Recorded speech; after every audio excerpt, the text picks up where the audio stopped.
He's at Camp David. Do you think he's going to be good on the stage? Well, I think if he prepares, he'll be fine, and then he'll forget it within about an hour after preparing. So we'll see what happens. We'll see what happens. What's your strategy for the debate? Well, this is really the best strategy right here. We have all these people screaming questions, and I look forward to the debate. President Trump over the weekend, where he was out meeting people, having events. Joe Biden is in a coma, in an iron lung, in a basement at Camp David, a military base, where they're pumping him full of Prevagen and hoping to jumpstart his brain. They got to amp him up on whatever they gave him for the State of the Union, so he'll be angry and spitting nails. You know, Joe Biden. Man, oh man. I am telling you. Two parties, two very different approaches. Two candidates, Joe Biden, broken brain, no good. But it's okay because you got the media, the entire media. You got Simone Sanders. Yeah, Michael Steele is doing the work of, embarrassingly, of the Democrat Party and Joe Biden. Trump derangement syndrome runs deep, doesn't it? Yes, it does. Well, happy Monday and welcome back. We remain at 888-630-9625, and there is a lot going on. President Trump was again in Philadelphia, and he was out and about. He was talking to people. He was having a good time, and I've got some stuff for you on that I look forward to sharing with you, because President Trump is out there and he's rolling along, and you throw any question you want at him and he rolls with it, and he stands there and he talks to you. Joe Biden just looks confused and grabs onto a railing and tries not to fall down. And the news media tells us that he's great, his brain is great, the economy is great, war all over the world is great. And the lead story in the Washington Post today, the front page, upper right-hand corner, big headline, Washington Post, the A sectional, is fears of all-out war in Middle East. Israel-Lebanon tensions escalate. The situation in the Middle East is en fuego. It's on fire. Not in a good way, not like, it's someplace you want to be. It's a war zone. Ever since Joe Biden took over, you may remember President Trump and his son-in-law, who the Democrats try to demonize as a bad guy of some kind. Just amazing. They tell us, it was much worse than when Trump is. They're getting peace deals all over the Middle East, the Trump administration. Now, fears of all-out war in the Middle East. And that's apparently okay with the Democrat Party and with, the media. But I repeat myself, just extraordinary stuff.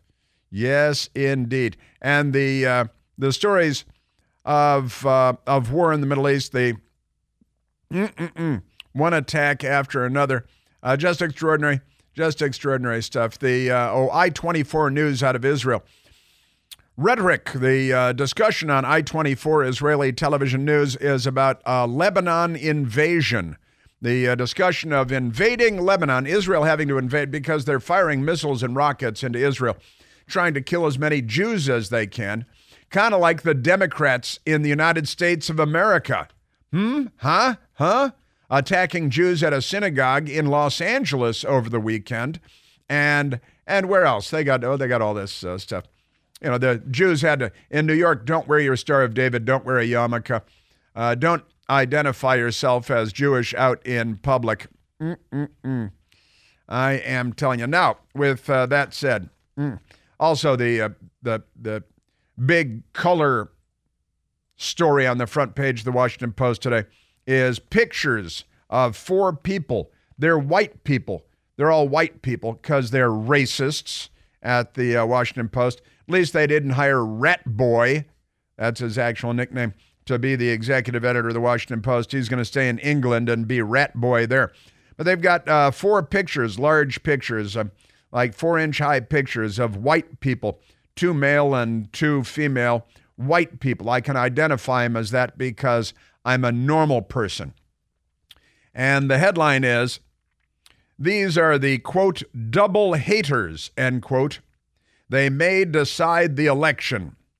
And the story by a Democrat named Ashley Parker, allegedly in Hudson, Wisconsin, and ask voters here in far western Wisconsin what they think of their two main presidential choices in November, the same two choices they had 4 years ago. And the answers, even tinged with Midwest nice, come out hard and blunt. Absolute trash, says one of them. 300 and some odd million people, and this is the best we can get, end quote. Terrifying. Both options suck. And it's going to, I think, boil down to what sucks less. This is the lead of the story. And the big story is about Americans who don't like either candidate, who don't like President Trump or Joe Biden, and will have to decide, nevertheless, which one to vote for. That's their big front page story. They spoke to 4 white people, 2 men, 2 women. They identify as such because they are such in Wisconsin. And the Washington Post calls them double haters. Double haters. They hate Joe Biden. They hate Donald Trump. Really, it's the news media spreading hate because they're the left all over the place. Amazing stuff. So that story was marginally interesting. There are people, certainly, that fall into that category. But never mind that. The news media, they're the hate machine extraordinaire. Yes, they are. I am telling you. All right, let's get to some other news stories here because, again, President Trump is out there and he's in Philadelphia, and he talks to people and he holds rallies and he doesn't use a teleprompter and he doesn't wait for somebody else to write his words for him and there's some of that going on, but he doesn't need that like Joe Biden does just to order breakfast at the diner because Joe Biden has no idea what's going on. And he is holed up, that's the terminology being used, at Camp David, U.S. military base in Maryland, up in the mountains. And he's not going to leave. He went up there on Friday, I guess, and he's going to be there until Thursday when he comes down from Camp David to debate. And maybe he's getting more plastic surgery or more hair plugs or something. But, they're pumping him full of something because they want him to be able to perform. Even lefties, we played some audio last week of lefty politicos saying if this debate goes badly for him, then the Democrats may have to pull him and replace him with somebody that they think can secure power and continue the demolition of the United States of America. For Democrats, that means that they're destroying the United States of America. But President Trump in Philadelphia, and he was asked about his vice presidential pick. What about your vice presidential pick? Who are you going to pick for vice president? And then people keep playing games like, he's already decided who it's going to be, but it's down to these people. And the list of people, vice presidential pick, you've got North Dakota, not North Carolina, North Dakota Governor Burgum, who's a very nice guy who I met at Newsmax one day, had a nice conversation with. Lindsey Graham, I don't think it's going to be Lindsey Graham. Marco Rubio, I don't think it's going to be Marco Rubio. Senator J.D. Vance of Ohio, it might be J.D. Vance of Ohio. Congresswoman Elise Stefanik of New York, who I think is wonderful and great, and I wouldn't rule it out completely. Congressman Byron Donalds of Florida, who is great and wonderful. Congressman Hunt, Republican out of Texas. And Dr. Ben Carson, also known as Secretary Ben Carson. And from this field, who knows? I don't know, but maybe J.D. Vance would be the front runner there. President Trump was asked, because everybody wants to know, I'm going to get the scoop. I'm going to ask him in front of everybody, who's your VP pick? And then he's going to tell me, and I'll pretend that I got a scoop or something. It's fake journalism extraordinaire. But never mind that. You might ask. There are other things to ask, too. I'd ask a question about Joe Biden's brain. But that's me. And President Trump in Philadelphia being asked about his VP pick. No, nobody knows. That's right. Tim Scott, your way, baby. Win. Who do you like as VP? I like you to run the whole country the way you did. Who do you like? J.D. Vance. You like J.D.? Who do you like? Who? Oh, that's interesting. Who do you guys like as VP? Tim Scott! Tim Scott! Tom Cotton. Tom Cotton. Marco Rubio! There's a lot of variants. There are a lot of variants. And President Trump's standing there, and he's surrounded by people. You don't even see the Secret Service. I hope they're there, and I know they are there. But it is he just goes right into the crowd, and the crowd, loves him, and they have fun with him, and he has fun with them, and he's very comfortable interacting with Americans, human beings, crowds of people. Joe Biden, he just falls down a flight of stairs, and everybody laughs, and then the news media tells us he's great, the economy is great. Joe Biden's doing a real good job. We got these idiot Democrats lying over the weekend, and I've got some of it for you today about how great the world is under Joe Biden, and he brought us back from the brink, from the brink of peace, from the brink of prosperity. Yeah, he brought us back from the brink. Just amazing stuff. I am telling you, boy. And I want to play it again because I just want to play it again. Soundbite number 8, President Trump talking to a reporter, asked about the debate, which is coming up on Thursday. It's not the day after tomorrow, but it's the day after tomorrow. It's the day after tomorrow. And it's going to be kind of a big deal. It's going to be the highest rated. And let me tell you something. Newsmax is carrying the debate. CNN is hosting it. But turns out they've got to make it available to everybody, and it's going to be airing on other networks, including Newsmax. And I would recommend watching Newsmax, and because, for a whole lot of reasons, because it's the right network to watch. And then, of course, they'll have the postgame. They'll have the pregame an hour before 8 p.m., and then the debate is 9 p.m., and then the postgame, it's 90 minutes, I believe, and then the postgame on Newsmax as well. So I would recommend all that. And President Trump asked about the big upcoming debate this Thursday night. He's at Camp David. Do you think he's going to be good on the stage? Well, I think if he prepares, he'll be fine, and then he'll forget it within about an hour after preparing. So we'll see what happens. What's your strategy for the debate? Well, this is really the best strategy right here. We have all these people screaming questions, and I look forward to the debate. Yeah, I mean, I'm out here prepping by talking to people and being normal. And I got to say, there's a little bit of a new President Trump, I think, on the campaign trail. He seems to me to be maybe more focused and casual and comfortable, and it's very nice to see the president out and about interacting with people, and he sounds comfortable and squared away. He really does. He sounds squared away, and I'm happy to say that's the case. Now I've got more coming up for you on the debate and other things. And the Democrat governor of Michigan, who's a quack and a hack and a schmuck, she explained in the New York Times. She said, why not everyone is. It's a left-wing Democrat propaganda explanation of why not everybody is blissfully happy in the United States of America and thinking the economy is great and the open borders are great and war all over the world is great ever since Joe Biden took over. I got that coming up. And then Tudor Dixon, who ran against her for governor, responding to her quackery. I've got that coming up.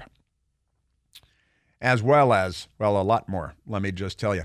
2 years after Roe v. Wade was overturned by the Supreme Court in the Dobbs decision, turns out that we had the highest number of abortions in more than a decade in the year following the overturn. 65 million unborn babies have fallen since Roe versus Wade, and the Democrats really love it. It's extraordinary. It's also been reported the abortion pill now accounts for 64% of abortions in the United States. But there's a great organization called Preborn, and Preborn's network of clinics stands strong for unborn babies, mothers in crisis pregnancies, offering support and free ultrasounds to show mothers with those unplanned pregnancies the life growing inside of them. And once a mother sees the baby inside with an ultrasound, hears the heartbeat, sees the heartbeat. Most mothers are twice as likely to choose life. Isn't that a beautiful thing? So I'm asking you, will you join Preborn and the Chris Plant Show in defense of Preborn? One ultrasound costs just $28, and $140 will rescue 5 babies. Just dial pound 250 on your cell phone and say the word baby when prompted. That's pound 250 on your phone. The keyword is baby. Or you can go online to preborn.com/plant. That's preborn.com/PLANTE. And rest assured that 100% of your tax-deductible donation will go toward helping save babies and mothers. So I've got a lot more coming up for you because there is a lot more. Boy, is there a lot more.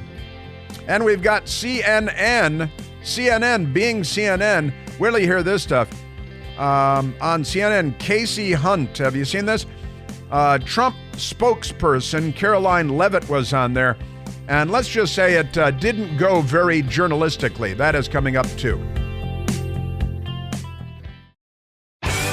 Let's go right to a phone call, Michael. Let's go to Phil calling from Fredericksburg, Virginia. Phil, you're on the Chris Plant Show. Hey, good morning, Mr. Plant. Look, this is a wonderful opportunity for this communications director to take a private flight to Gaza with a bunch of his friends and have a wonderful Support Gaza parade right in Gaza, right down the street in the middle of Gaza. I feel so good about this.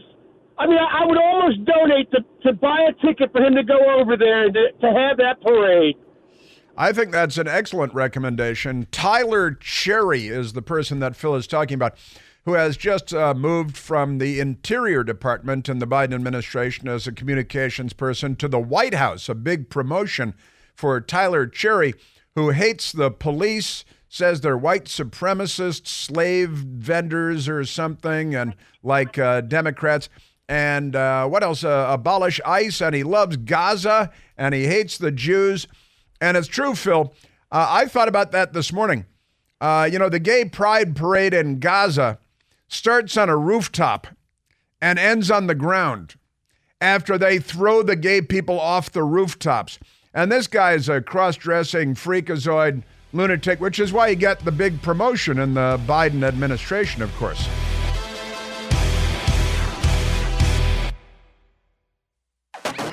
We just got a great X-post. It's like a tweet from David W.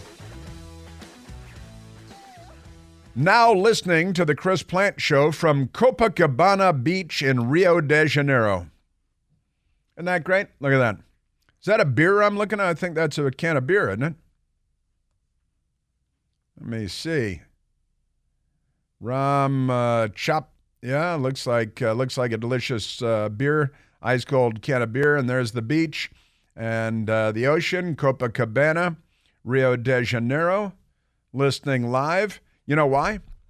Because the patriarchy and Al Gore's amazing internet. Peace be upon him. Al Gore. Were it not for Al Gore, what would the planet look like today, honestly? You'd think, 12-year-olds would be paying attention rather than. So that's great. David, and it's a great picture. I love the picture of the cold beer. Looks very nice. And the beach is well populated, and he got himself a nice spot. Copacabana Beach. Listening on the WMAL-DC app with an American flag. Got an American flag there. Isn't that great? And amazing. We do have listeners all over the globe, thanks to the patriarchy. We have listeners. I know I've got my friend's brother who lives in Brazil and listens to the show from Brazil. Got a great, wonderful friend listener in Belize every day. Have listeners in Sweden. We have listeners in Israel, Greece. We have listeners all over the world to our Humble Radio broadcast, and we're very thankful, very grateful for that. And it's because, a part of it is a lot of people come through Washington, D.C. I started in radio in Washington, D.C., now on 250 million stations around the globe and throughout the galaxy. Not really, but like about 110 stations. And starting on WMAL and still broadcasting today from WMAL in Washington, a great classic station, 1925 station.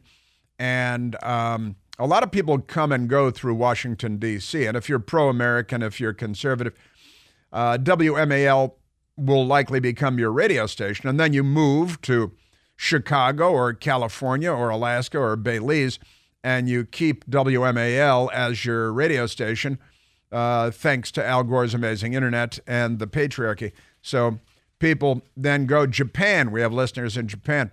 And you wherever you go, it's right there. Wherever you go, there you are. And the station WMAL is portable. And the Chris Plant Show and chrisplant.com and the Chris Plant Store. Don't forget about that, too, where we have all kinds of great stuff. Great stuff like Remember Normal and FJB and the Wuhan Red Death. And I survived the Wuhan Red Death. I survived that. That is one of my faves for sure, with the big bat on the chest. And I survived the Wuhan Red Death, which came from the Wuhan Institute of Virology in Wuhan, China, which received funding, U.S. taxpayer dollars, thanks to Anthony Fauci, who didn't tell us the truth about that. But when you're a Democrat, everything is different, isn't it? Yes, it is. All right, now let me get back to, well, that's great stuff. And thank you, David. Enjoy your beach day. Wonderful, wonderful. Now let's go to this dim-witted Democrat in the state of Michigan, the beautiful state of Michigan, where my family's going this summer to go to the beach. But my best girl and I are not, because my family's going on vacation. We tend to join them every year at the beach in Michigan. But this year we're going to be on our sea cruise.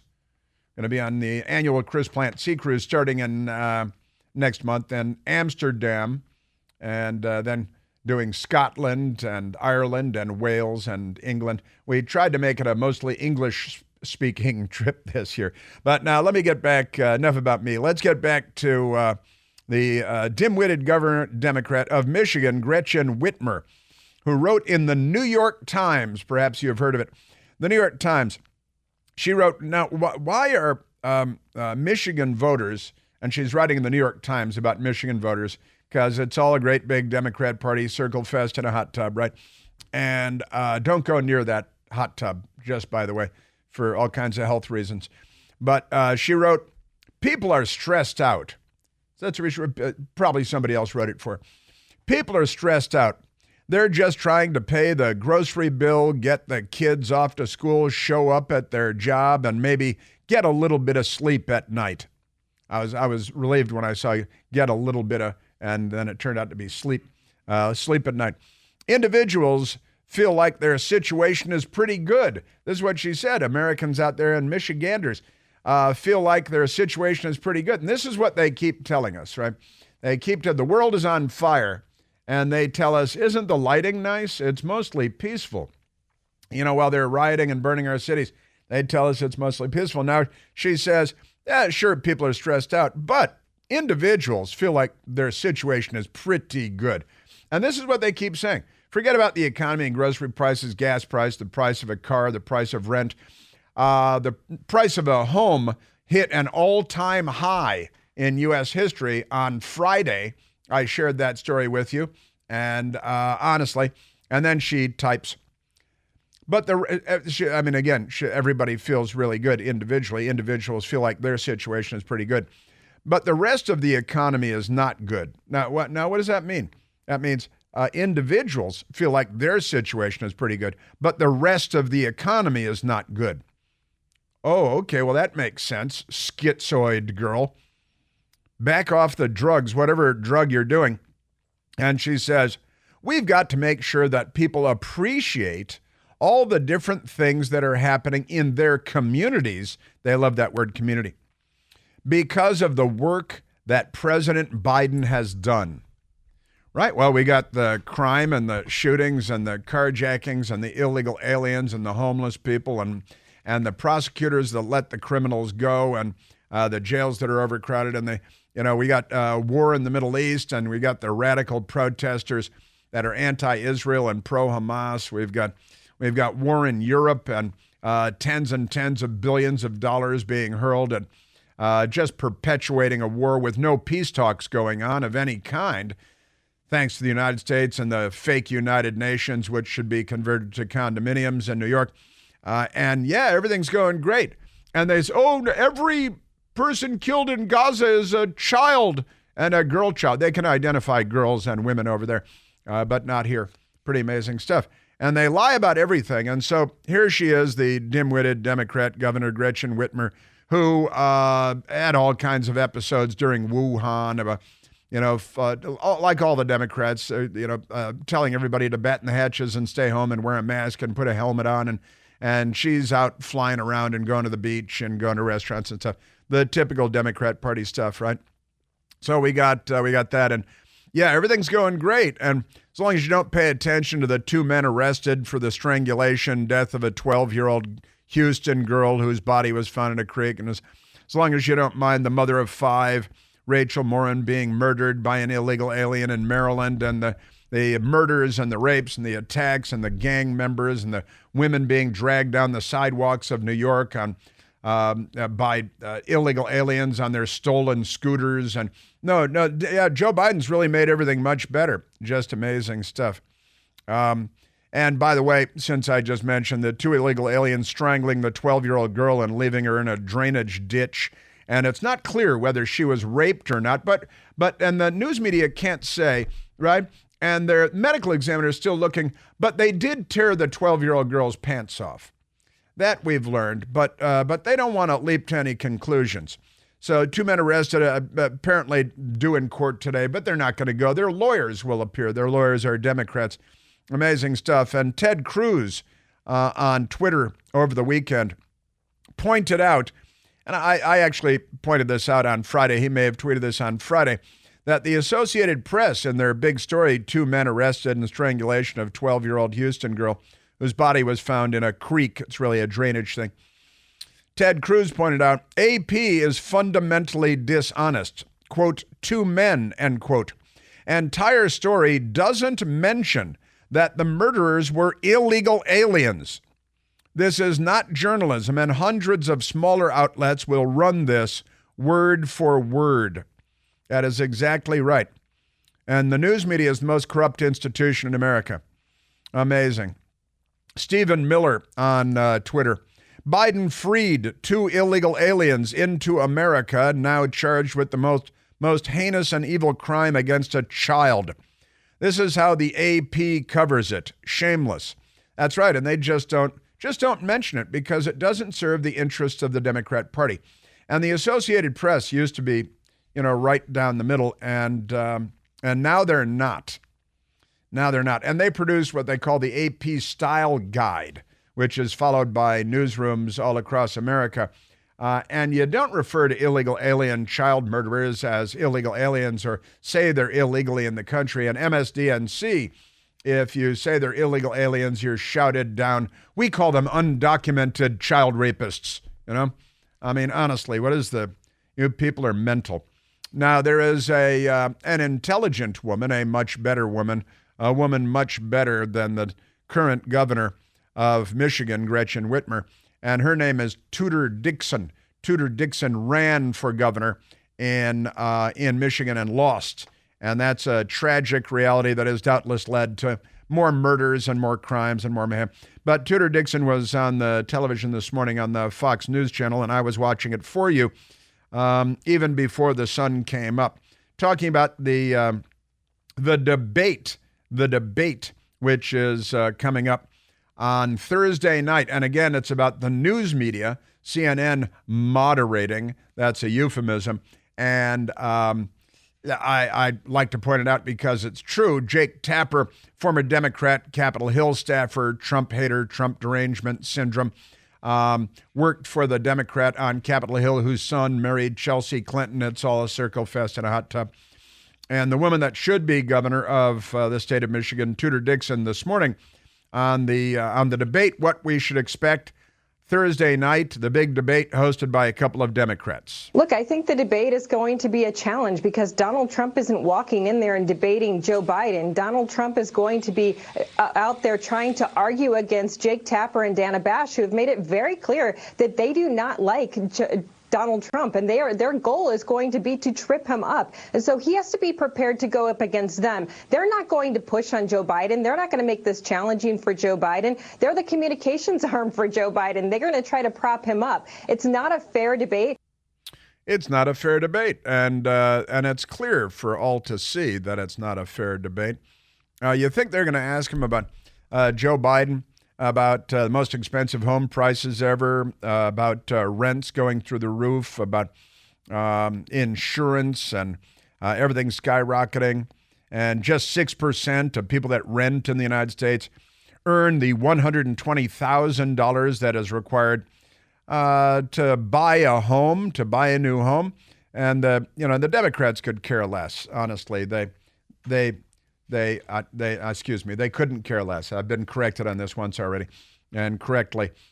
Tudor Dixon this morning on the debate. But I do think that Donald Trump is going to go in there prepared. He's going to be ready. This is his area of expertise, going up against the media. So he is going to come off that stage, and he is going to have won this debate. We'll see how Joe Biden fares and how the Democrats try to spin it. Well, and honestly, you think Jake Tapper is going to... It's going to be all gotchas for, and wait till you hear this stuff, because Jake Tapper is called Trump Hitler and all this, and he's the one chosen. It's the deck is stacked every time in favor of the Democrats. Think Jake Tapper will ask Joe Biden, who is Rachel Morin, the mother of 5 murdered by an illegal alien in Maryland, and the illegal alien fled, was picked up at a bar, arrested at a bar in Oklahoma by the police that the Democrats want to defund. That'd be a good question, though. Mr. President, can you tell me, to Joe Biden, can you tell me who is Rachel Morin? And when he looks, the White House put out a couple of lame tweets that were very generic about the murder of Rachel Morin and the murder of 12-year-old Joycelyn Nungari, and they were just so vague and general, and people must be held accountable except your son and you. Just extraordinary times. But when you're a Democrat, you get the fluff job from, and Dana Bash, whose ex-husband now was an Obama administration official and one of the people that signed on to that felonious 51 letter lying to us about the Hunter Biden laptop. So these are but wait, I've got things I want to play for you. Not going to be able to get to them until the next hour, but amazing audio I want to share with you about the corruption that is so pervasive in our culture today, in our country, in the news media, in the Democrat Party. But I repeat myself. And wonderful Trump campaign spokeswoman Caroline Leavitt on CNN. Wait till you hear this back and forth. Truly extraordinary. This is a golden age of journalism in a lot of ways. Now the Trump presidency is coming to an end. It has been a time where truth and fact were treated with disdain. It is a time of cruelty, an era of just plain meanness. For tens of millions of our fellow Americans, their long national nightmare is over. There's a lot for President Biden to tout. Americans don't seem to be giving him the credit. Why is that, and what does he have to do to turn that around? He certainly met the moment they wanted him to be a fighter. And boy, fight did he deliver. Yes, the so-called moderators of the upcoming debate, the Thursday night debate, Jake Tapper and Dana Bash, Democrat Party stalwarts, reliable advocates. Not what they're supposed to be in moderating a debate, but supposed to be. Come on. Let's take a phone call, Michael, and then I want to get more into this debate. And I see that Monty, calling from Arkansas, driving a truck, listening on iHeart. Monty, you're on the Chris Plante Show. Uh-oh. You're skipping. Can you hear me? I'm sorry. I heard that part. I heard, can you hear me? Okay. Hey, man, I just have a crazy feeling about this debate. I'm afraid that they're going to do pre-recorded right now. I think they're recording all of the Joe Biden's answers and just going to hit the play button whenever it comes time to do an answer. Well, you're so untrusting, Monty. How cynical of you. How cynical of you. So they're plotting up at Camp David, the whole team. They got teams and teams of people up there at Camp David, and they're trying to get Joe Biden's brain going and pump him full of stuff. And there is no live audience. You're aware of that, right? Yes, sir. So you're concerned. Absolutely. So you're concerned that they're actually, I mean, what do you think? There's like, they'll have an ear piece in Joe Biden's ear or something, and he'll parrot what's being fed to? Or do you think that the CNN people, the television people, because President Trump's going to be in the room, and President Trump's people will be in the room and behind the scenes a bit.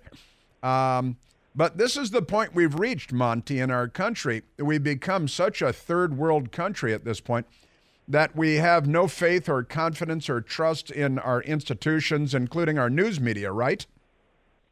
That's correct, Chris. I think that Joe Biden will be sitting in a dark room. I don't think he'll be even seen. Wow. I got to tell you, well, I mean, the Trump campaign will be keeping a close eye on all that. But you're right, you can't trust CNN, you can't trust the news media, and you can't trust your eyes anymore with AI and everything else they've got going. I got a bunch coming up on this.